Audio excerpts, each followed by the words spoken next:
누가복음 10장 30절에서 37절까지의 말씀을 우리 한 절씩 교독하고 마지막 절 같이 읽도록 하겠습니다. 예수께서 대답하여 이르시되 어떤 사람이 예루살렘에서 여리고로 내려가다가 강도를 만나매 강도들이 그 옷을 벗기고 때려 거의 죽은 것을 버리고 갔더라. 마침 한 제사장이 그 길로 내려가다가 그를 보고 피하여 지나가고 또 이와 같이 한 레위인도 그곳에 이르러 그를 보고 피하여 지나가되 어떤 사마리아 사람은 여행하는 중 거기에 이르러 그를 보고 불쌍히 여겨 가까이 가서 기름과 포도주를 그 상처에 붓고 싸매고 자기 짐승을 태워 주막으로 데리고 가서 돌보아 주니라. 그 이튿날 그가 주막 주인에게 데나리온 둘을 내어주며 이르되 이 사람을 돌보아 주라. 비용이 더 들면 내가 돌아올 때에 갚으리라 하였으니 내 생각에는 이 세 사람 중에 누가 강도 만난 자의 이웃이 되겠느냐.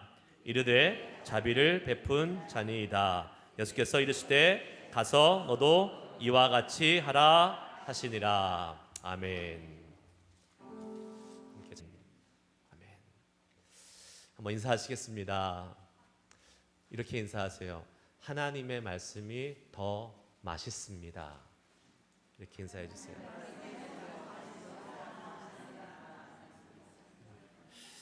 제가 왜 인사를 했을까요? 네. 아침에 왔는데 고기 냄새가 너무 좋은 거예요. 막 아침도 못 먹고 왔는데 고기 냄새가 교회 안에 진동하고 있으니까 막 너무 식욕이 당겨져서 큰일 났다. 이 예배 시간에 사람들이 다 밥 먹을 생각을 하고 있으면 어떡하지? 오늘 말씀의 퀄리티가 훨씬 좋아야 될 텐데 하는 그런 부담감이 저한테 막 팍팍 밀려오는 겁니다. 그래서 이미 제가 선수를 좀 치고 시작하는 거예요. 다시 한번 하나님의 말씀이 더 맛있습니다. 아멘. 아멘. 하나님의 말씀이 더 맛있어요. 그런 은혜가 오늘 말씀을 듣는 여러분께 있기를 축복하고 또 우리 끝나고 나서는 맛있는 음식으로 서로 교제하는 귀한 시간 되기를 소망합니다. 오늘 말씀의 제목은 우리는 어떤 이웃이 되어야 하는가라는 제목입니다. 우리는 어떤 이웃이 되어야 하는가. 한 율법교사가 예수님께 찾아와서 묻습니다. 요즘 말로 하면 신학교 교수라고 말할 수도 있겠죠. 율법에 대해서는, 말씀에 대해서는 아주 세상 말로 빠삭한 사람입니다. 박식한 사람이에요. 예수님께 묻습니다. 예수님, 무엇을 하여 영생을 얻을 수 있습니까? 그런데 이 질문의 의도가 진짜 영생을 얻는 방법을 얻고 싶어서 물어본 것이 아니라 예수님을 시험하고자, 테스트해보고자, 예수라는 사람이 도대체 얼마나 알고 있나, 아니면 도대체 제대로 된 사람인가 테스트해보고자 질문을 했던 것이지요. 예수님이 다 아시죠. 그 마음을 다 아십니다. 그러니까 예수님이 직접 대답하지 않고 율법교사한테 말합니다. 율법에 무엇이라고 기록되어 있느냐, 그리고 너는 그것을 어떻게 해석하느냐라고 말씀하십니다. 그러자 이 사람이 율법의 전문가답게 율법은 달달 외고 있고 모르는 게 없잖아요. 그러니까 묻자마자 그냥 기회는 이때다 싶듯이 그냥 곧바로 대답합니다. 뭐라고 대답합니까? 27절 말씀입니다. 오늘 본문 앞에 있는 말씀인데요. 누가복음 10장 27절 말씀을 한번 다 같이 읽어보겠습니다. 시작. 대답하여 이르되 내 마음을 다하여 목숨을 다하여 힘을 다하여 뜻을 다하여 주 너희 하나님을 사랑하고 또한 내 이웃을 내 자신과 같이 사랑하라 하였나이다. 아멘. 많이 들어봤던 말씀이죠? 네, 이게 다 구약에 나오는 말씀 아니겠습니까? 예, 이 사람이 이 레위기하고 신명기 말씀일 거예요. 이 말씀을 통해서 지금 예수님께 딱 대답을 했습니다. 아주 정확하고 완벽한 정답이었습니다. 그리고 이렇게 말할 수 있다는 것은 뭐겠어요? 이 율법 교사가 어떠한 자세를 갖고 있다는 거예요? 나는 이 율법을 잘 지키고 있어. 율법을 못 지키고 있으면 말 못합니다. 나는 잘 지키고 있으니까 이렇게 지금 얘기하고 있는 것입니다. 그런데 예수님의 대답이 조금 우리의 예상과는 다릅니다. 이 율법 교사의 예상과는 달라요. 예수님이 28절에 이렇게 말씀하십니다. 이것도 한번 같이 한번 읽어볼게요. 시작. 예수께서 이르시되 내 대답이 옳도다. 이를 행하라. 그러면 살리라 하시니. 그러니까 예수님께서 지금 내 대답이 옳도다. 너의 말은 오케이, 인정해, 맞아, 좋은 정답이야. 그런데 너 삶은 인정하지 않아. 내가 알고 있는 건 인정해. 그런데 그렇게 살아야 돼. 가서 그렇게 행하라 라고 말씀하고 계시는 것입니다. 그렇게 살지 않으니까 그렇게 말씀하시는 거예요. 이 율법 교사가 속에서 엄청나게 화가 났을 것입니다. 아니, 예수가 뭔데 나한테 이런 말을 해? 나는 율법을 잘 지켰고, 모르긴 몰라도 예수, 너 당신보다 내가 율법을 더 잘 알아. 그리고 거기에 맞춰서 나는 잘 살고 있어 라고 생각하고 있는데, 지금 예수님이 뭐라고 얘기하시는 겁니까? 옳도다. 그러나 이를 행하라. 그러면 살리라 라고 말씀을 하고 있는 것이에요. 화가 난 거예요. 그러니까 이 율법께서도 지지 않아요. 그래서 어떻게 합니까? 자기의 의를 나타내기 위해서, 자기의 옳음, 나는 잘 살고 있어 라고 나타나기 위해서 예수님께 또 질문을 합니다. 그 질문이 뭐냐면, 도대체 내 이웃은 누굽니까? 라고 묻습니다. 나 잘하고 있는데 왜 또 사랑하라고 얘기합니까? 묻는 거예요. 내 이웃은 누굽니까? 라고 예수님을 지금 함께 다시 한번 공격하듯이 질문을 하는 것입니다. 이 배경 아래서 나온 비유가 바로 뭐예요? 사마리아인의 비유예요. 그러면서 예수님께서 대답하여 이르시되 하면서 이제 예수님이 사마리아인의 선한 사마리아인으로 알고 있는 이 비유를 우리에게 말씀해 주고 있는 것입니다. 여러분 내용 다 아시죠? 네, 다 예수 안 믿고 교회 안 다니는 사람도 이 선한 사마리아 내용은 다 아십니다. 그래도 한번 우리가 살펴봐야 되죠. 본문이니까 짧게 제가 한번 요약을 해보겠습니다. 한 사람이 예루살렘에서 여리고로 내려가고 있었습니다. 여러분, 예루살렘은 높은 산악지대예요. 산 위에 있어요. 그리고 여리고는 낮은 해수면 근처에 있어요. 그러니까 여러분 사해 아시죠? 사해하고 가까운데 근처니까 사해가 해수면보다 낮아요. 그런데 이 예루살렘은 고도 제가 기억하기로는 거의 한 900m 이상 되는 걸로 알고 있고, 이 여리고는 낮으니까 어떻게 가겠어요? 이렇게 비탈길을 내려가는 거예요. 거리는 한 17마일 됩니다. 근데 고도 차이가 너무 많이 나니까 가파른 경사의 그 비탈길을 쭉 내려가는 길이 바로 예루살렘과 여리고 사이를 지나가는 길이에요. 그 길을 당시 사람들은 이렇게 불렀습니다. 마알렐 아둠밈. 한번 따라해 보실래요? 마알렐 아둠밈. 예, 뒤에는 얼버무리게 되죠. 잘 모르니까 마알렐 아둠밈. 이게 히브리 말로 무슨 말이냐면 붉은 비탈길. 붉은 비탈길. 왜 붉다고 얘기할까요? 땅이 붉어서? 아니요. 피. 거기에 온갖 강도떼들이 다 모여 있는 거예요. 왜요? 당시에 로마의 세금을 내야 되고, 이 세금을 내면서 이제 그 로마의 백성으로서 살아야 되는데 다 세금을 못 내잖아요. 어렵잖아요. 그러니까 세금 못 내는 사람들이 산으로 쫓겨나서 불황자로 강도떼가 되어서 산적이 돼서 살았던 곳이 예루살렘에서 여리고로 내려가는 그 비탈길에 있어서 마할렐 아둠밈, 피의 비탈길, 붉은 비탈길, 그러니까 피의 길이 돼버린 거예요. 거기에는 목숨 걸고 다니는 거예요. 밤에는 다닐 생각도 못하고 낮에도 조심조심 다녀야 되는 그 길이었습니다. 그런데 아니나 다를까 오늘 본문에 나오는 이 한 사람이 예루살렘에서 여리고로 가고 있는데 강도를 만납니다. 그 강도를 만나서 어떻게 돼요? 옷도 다 벗기고 죽도록 맞아가지고 거의 죽을 지경 다 돼서 길거리에 내팽겨쳐지고 만 것입니다.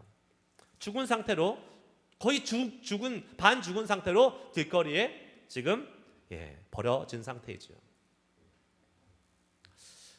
지금부터 한 4년 전에 있었던 뉴스를 제가 봤는데요. 2018년도 6월 13일에 한국의 경상도에 있는 안동시에서 있었던 일입니다. 뉴스에 나온 얘기예요.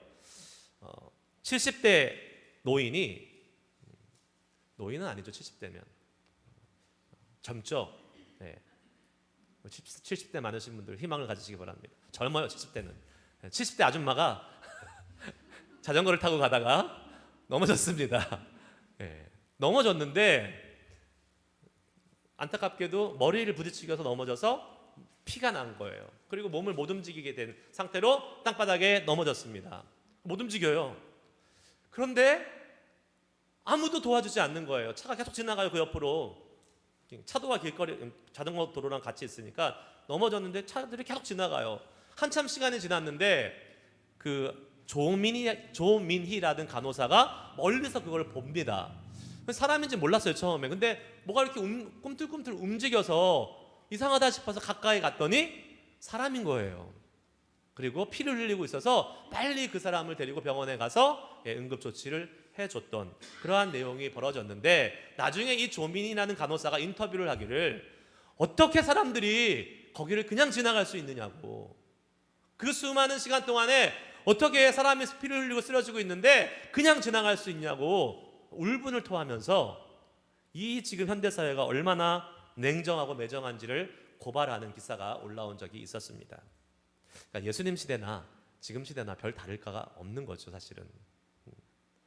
예수님 당시에도 마찬가지였던 것 같아요. 오늘 본문에 읽어보면 제사장과 레위인이 나오죠.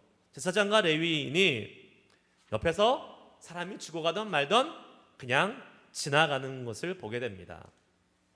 내 문제가 아니니까, 나랑 관계가 없으니까, 아니 괜히 얽히기 싫으니까 그냥 지나가는 것을 보게 됩니다. 그 레위인과 제사장이라고 오늘 본문에는 꼭 집어서 얘기하고 있죠. 레위인, 제사장, 제사장으로 말하면 지금 오늘날로 말하면 성직자들, 목회자들, 레위인이라고 하면 교회에서 한 자리쯤 차고 있는 그런 중직자들, 장로님, 집사님들 정도 되겠죠. 그런데 아무도 도와주지 않고 지금 지나갑니다. 성경은 이 두 사람의 그 반응을 똑같이 기록하고 있어요. 31절에 뭐라고 기록하였냐면 그를 보고 피하여 지나가고, 제사장이 그를 보고 피하여 지나가고, 레위인도 32절에 보면 그를 보고 피하여 지나가니라고 기록하고 있습니다. 저는 여기서 한 단어를 주목해 봤어요. 뭐냐? 봤다라는 겁니다. 봤다. 보는 것은 참 중요한 거예요. 보는 것은 거짓말을 하지 못하기 때문에. 그러니까 봤어요. 지금 강도당한 사람을 봤다는 거예요. 그런데 이들은 어떻게 해요? 봤음에도 못 본 채하고 피하여 지나갔다라는 겁니다. 여러분 가끔 운전하다가요, 이렇게 신호등 걸리는 교차로에서 그 교차로 한복판에 홈리스들 서 있는 거 보십니까? 보시죠? 그렇게 편말 같은 거 들고 있고, 어떤 친구들은 막 진짜 애기도 없고 편말까지 들고 있는데 I have a baby, no food 이렇게 하면서 이렇게 오면 진짜 난감해요. 여러분은 안 난감하세요? 철판이에요? 마음이? 저는 좀 난감해요. 왜냐하면 도와줘야겠다는 마음은 드는데 또 도와주지 말라는 얘기도 있어요. 왜냐하면 그 돈이 어디로 갈지 분명히 아니까. 먹고 사는 데 가면 좋은데 많은 경우들은 술 먹고 마약하고 하는 데로 간다고 얘기들을 하더라고요. 그러니까 주머니에 1불짜리 있으면 도와줄 수도 있죠. 근데 그게 잘 마음이 불편한 거예요. 그래서 이렇게 운전을 하다 가다가 저기 신호등에 사람이 있으면 어떻게 합니까? 저는 이렇게 옆 차선을 옮겨요. 옆 차선을 가서 그 옆에 웬만하면 눈 안 마주치려고. 근데 제가 안 본 거예요? 본 거죠. 그냥 눈 가리고 아웅한 거죠. 봤어요. 안 본 게 아니에요. 그냥 제가 마음에 면죄부를 얻고 싶으니까 옆 차선을 옮기는 거예요. 괜히 제 옆에 와서 쳐다보고 있으면 제 마음이 힘드니까. 여러분, 제사장과 레위인을 이해하자. 이 사람도 사정이 있을 것이다 라는 일부의 주장도 있습니다. 그렇죠. 이 사람도 사정이 있었겠죠. 왜 사정이 없었겠어요? 제사장과 레위인은 뭐 하는 사람이에요? 성전에서 제사 드리고 성전 일을 감당하는 사람이잖아요. 그러니까 이 제사장과 레위인의 의무가 있습니다. 뭐예요? 항상 정결해야 돼요. 부정하면 안 돼요. 그런데 율법에 죽은 사람 만지면 어떻게 된다 그랬어요? 부정하다 그랬죠. 그래서 격리해야 돼요. 지금 우리 코로나 걸렸어요. 격리하는 것처럼 죽은 사람 만지면 며칠 동안 격리해야 돼요. 제사를 못 지내. 성전에서 일을 못 해요. 그럼 어떤 일이 벌어집니까? 수많은 백성들이 불편함을 겪잖아요. 이렇게 강도 만난 사람들 도와줘야 되는 거예요? 안 도와줘야 되는 거예요? 어떻게 해야 되는 거예요? 도대체 이해가 되지 않나요, 여러분? 그런데요, 여러분, 제사장과 레위인의 이 모습은요, 성경에서 분명히 얘기합니다. 예수님도 인정하셨어요. 선을 베푼 사람이 아니에요. 이 사람들은 선을 베푼 사람은 나중에 사마리아인이고, 이 사람은 선을 베푼 사람이 아니고 진정한 이웃이 아니라고 예수님은 분명히 말씀하고 계십니다. 왜요? 이들이 도와주지 않았기 때문에? 아니에요. 안 도와줄 수도 있어요. 그런데 왜 이들이 선한 이웃이 아니었을까? 그것은요, 바로 제사장과 레위인은 그들 자신이 이웃을 정하고 규정했기 때문에 그렇습니다. 얘는 내 이웃, 얘는 내 이웃이 아닌 사람, 자기가 정해버렸어요. 이미. 여러분, 죽은 사람을 만나는데 죽은 사람을 만지면 부정해지니까 얼마든지 익스큐즈를 받을 수 있죠. 얼마든지. 너무 좋은 이유가 생겼잖아요. 그런데 뭐예요? 제사장과 레위인 얼마든지 가가지고 눈으로 확인할 수 있었어요. 그런데 어떻게 해요? 멀리서 보고 어떻게 했다? 피하여 지나갔다. 아예 그 마음속에 도와줄 마음이 처음부터 없었던 거예요. 저 사람은 나와 관계없는 사람, 선을 딱 그어놓았던 거죠. 그것이 하나님 앞에 선한 것이 아니라는 사실입니다. 우리도요, 얼마든지 이웃을 우리가 정할 수 있습니다. 정하면 되죠. 내가 원하는 사람하고만 밥 먹고, 원하는 사람하고만 얘기하고, 원하는 사람하고만 교제하면 내가 정한 이웃이 되는 거예요. 그리고 내가 싫어하는 사람, 만나기 싫은 사람은 안 만나면 그만이죠. 외면하면 그만이죠. 내 이웃이 안 되는 겁니다. 그런데 여러분 기억하십시오. 내가 내 이웃을 정하는 순간 어떤 일이 벌어지느냐? 나에게 유익한 사람, 나에게 도움이 되는 사람, 내가 좋아하는 사람만 선택하게 됩니다. 안 그럴까요? 그렇게 되겠죠. 근데 그것이 전혀 성경적이지 않다라는 겁니다. 전혀 주님의 마음과 맞지 않다라는 거예요. 지난주일 말씀 여러분 기억하세요? 우리의 사명은 뭐라 그랬어요? 나가서 복음을 전하는 거라 그랬습니다. 복음을 전하는데 시간의 제약이 있을 수 없습니다. 때를 얻든지 못 얻든지 시간의 제약이 있을 수 없듯이 복음을 전하는 데 있어서도 사람의 제약이 있어서는 되겠습니까? 안 되겠습니까? 안 되죠. 우리가 정하면 안 되는 거예요. 누구든지 복음을 들을 수 있는 기회를 가져야 되고, 우리는 누구에게든지 복음을 전할 수 있는 사명을 가지고 살아야 되는 줄 믿습니다. 그렇기 때문에 우리가 이웃을 정하면 돼요, 안 돼요? 안 되는 겁니다.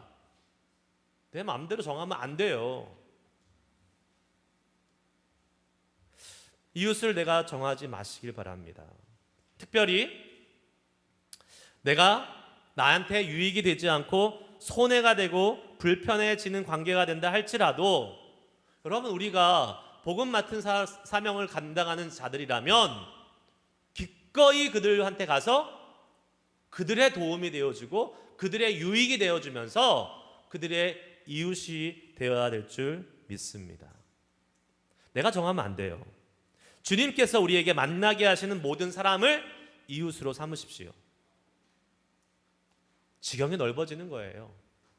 나랑 같은 사람만 맨날 유유상종으로 있어 보면 재미없어요. 나중에는 나랑 다른 사람도 있어야 되고 좀 별의별 사람들 같이 모여 있어야지 그게 풍성해지고 좋아지는 겁니다. 그리고 복음을 전할 수 있는 기회도 많아지는 거예요. 할렐루야. 아멘. 본문에 사마리아인이 등장하죠. 이제 사마리아인, 이 사람은 강도당한 자를 도와줍니다.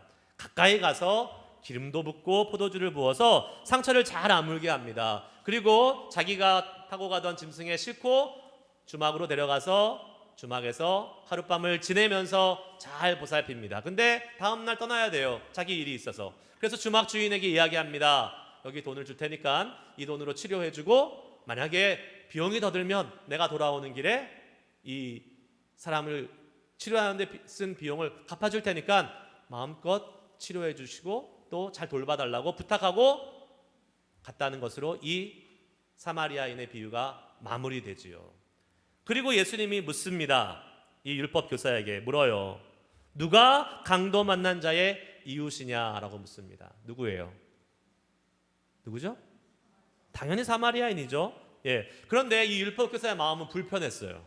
뭐가 불편했을까요?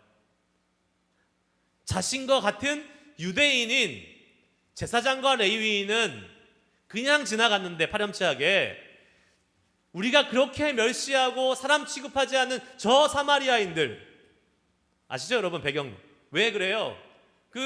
이스라엘의 역사 동안에 순수한 혈통을 지키지 않고 이방 민족과 함께 피를 섞어가지고 자폰, 결국은 하나님의 순수한 백성이 아니라 이방 민족과 피가 섞인 이 거룩하지 못한 사람이 된 거예요.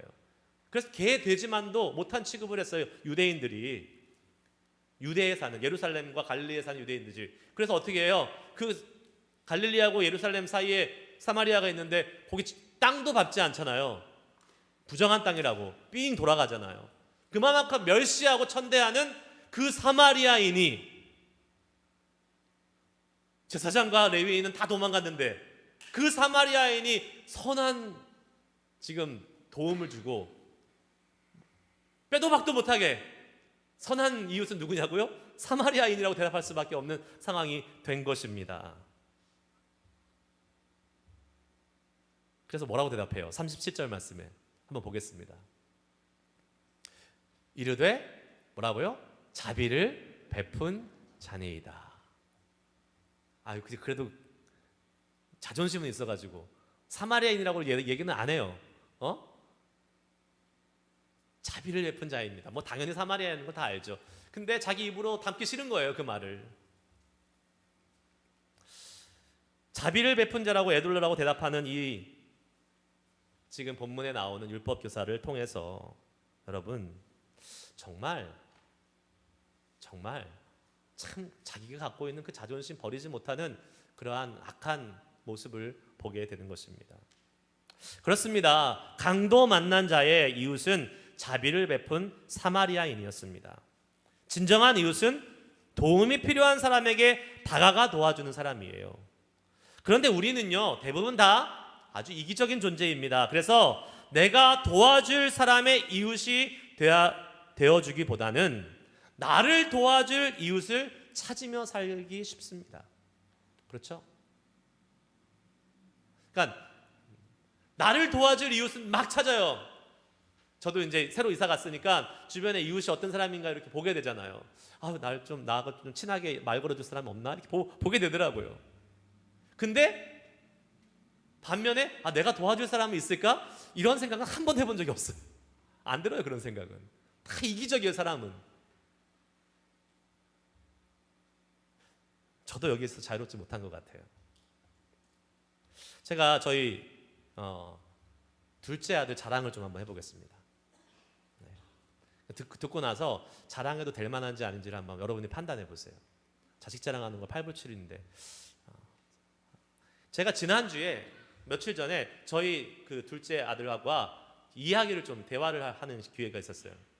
대화를 하고 이제 이렇게 저희 둘째 아들이 지금 헬스 다닙니다. 운동, 짐이에요. 그래서 이렇게 머슬 이렇게 빌드업 하고 있어요. 짐에다가 이제 데려다주고 데려오면서 이야기를 하는 거예요. 한 6개월, 7개월 전부터 몸 만들기에 열중하기 시작했어요. 얼마나 감사한지 몰라요. 여자에 안 빠지고 게임에 안 빠지고 몸을 만드는 거에 빠져서 얼마나 감사한지 몰라요.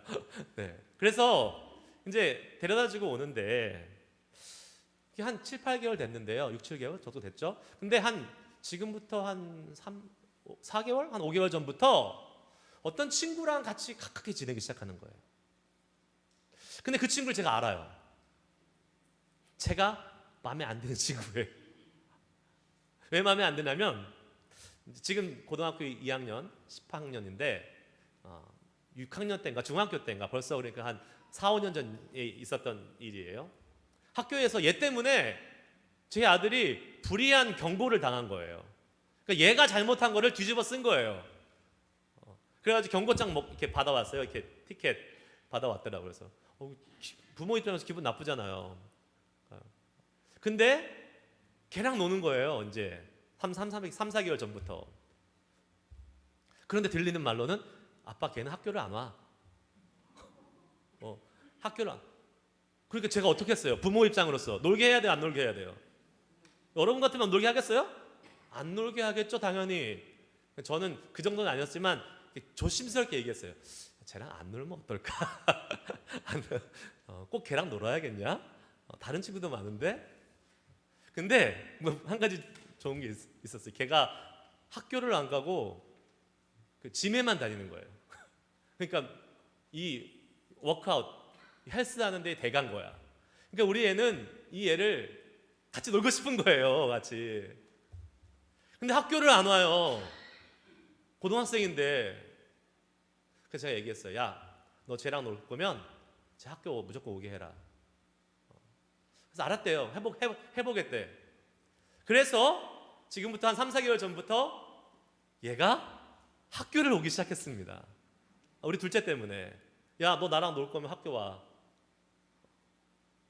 그리고 나서 지금 같이 운동을 하면서 친한 친구가 됐는데 어떤 일이 벌어졌냐면, 이제 제가 대화를 하는데 이번 주 이렇게 얘기하는 거. 아빠, 걔가 나한테 얘기하는데 자기 학교 그만두려고 그랬대요.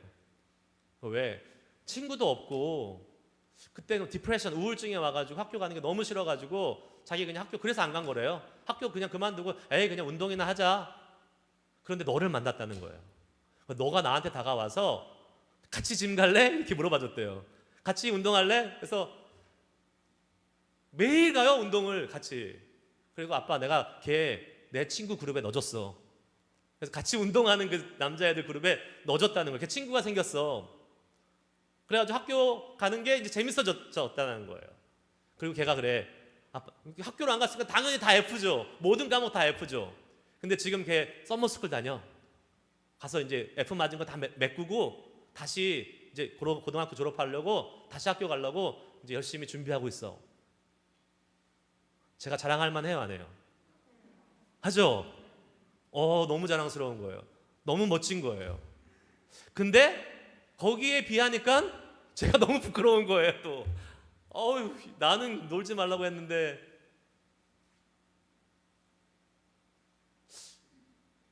그러니까 나에게 유익한 사람, 내 자식이 유익한 사람만 친구하기를 원했던 저의 모습이 너무 부끄러웠던 거예요.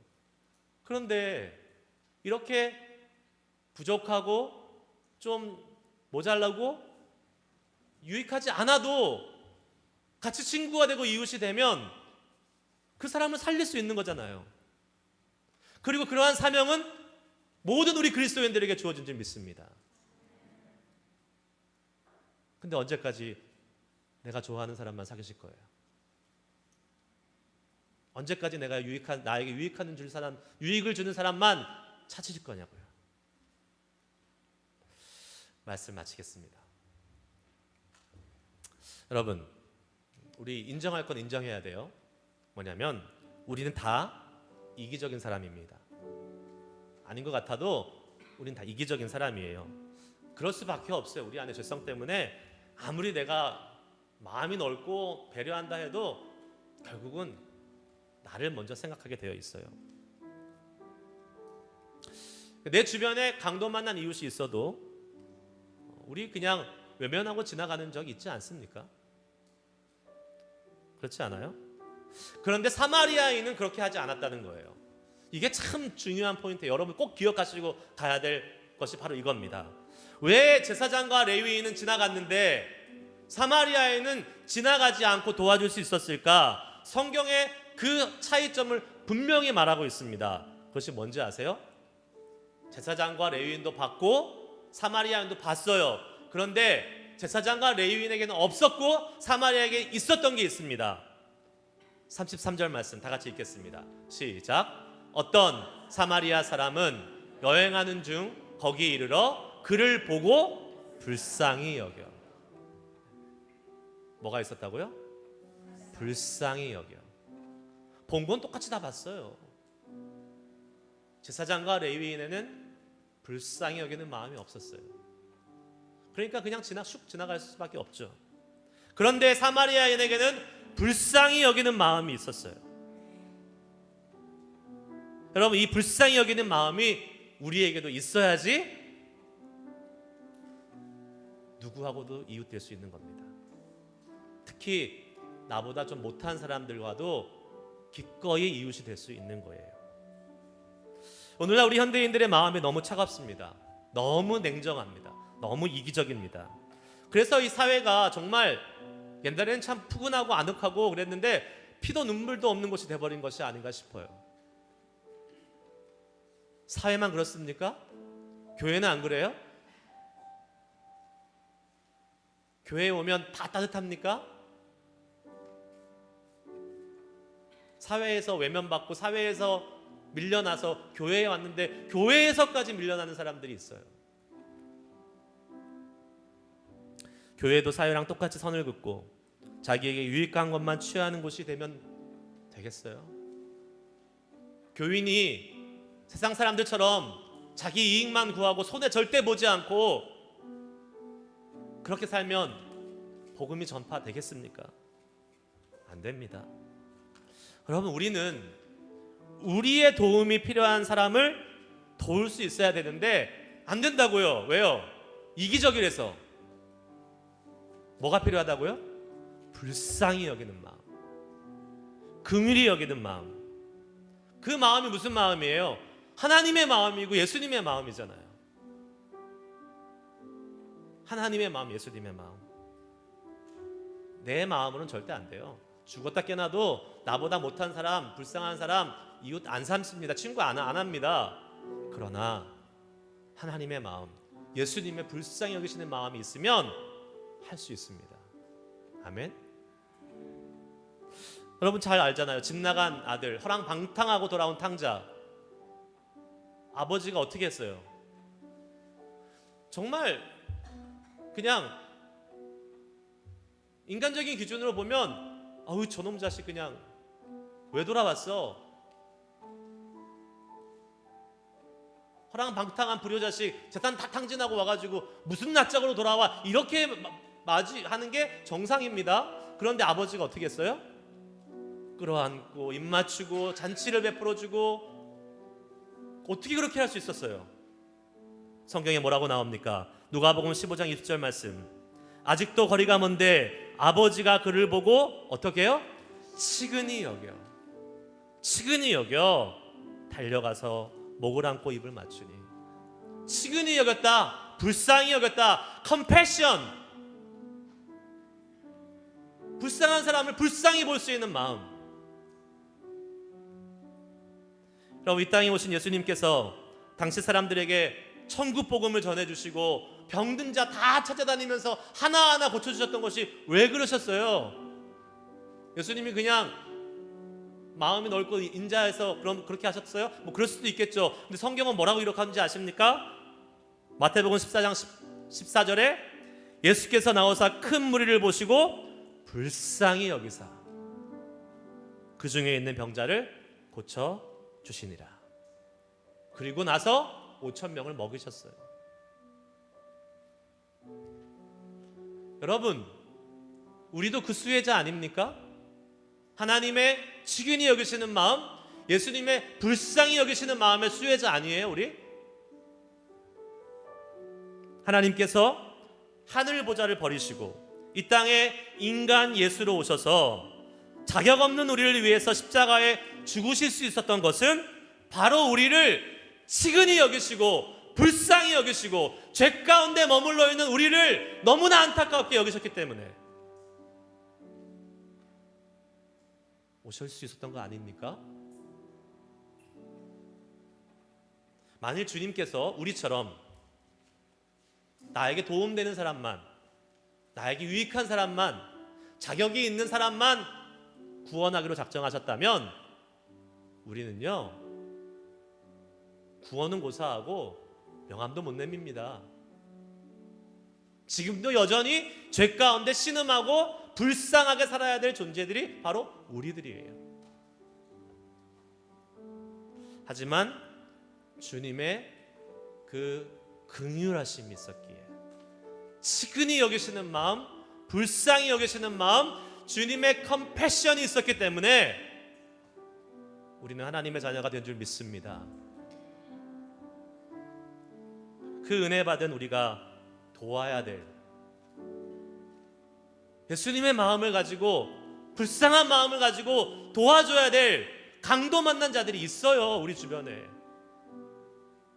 진짜 강도 만난 사람 말고 영적으로 강도 만난 사람이요, 피를 철철 흘리고 죽어가고 있는데도 몰라요. 예수 모르는 사람은 다 강도 만난 사람들이에요. 그 사람들을 도와야 될 사명이 우리에게 있는 것입니다. 그 사람들에 가서 진정한 이웃이 되어 주어야 합니다.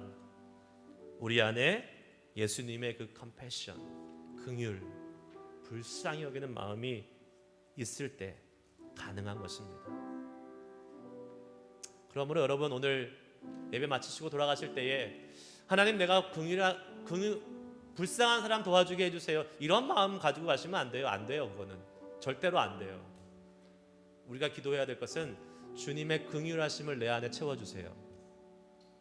주님의 컴패션, 주님의 그 불쌍히 여기는 마음을 내 안에 가득 채워주세요. 그게 있을 때에 강도 만난 자가 보이는 거예요.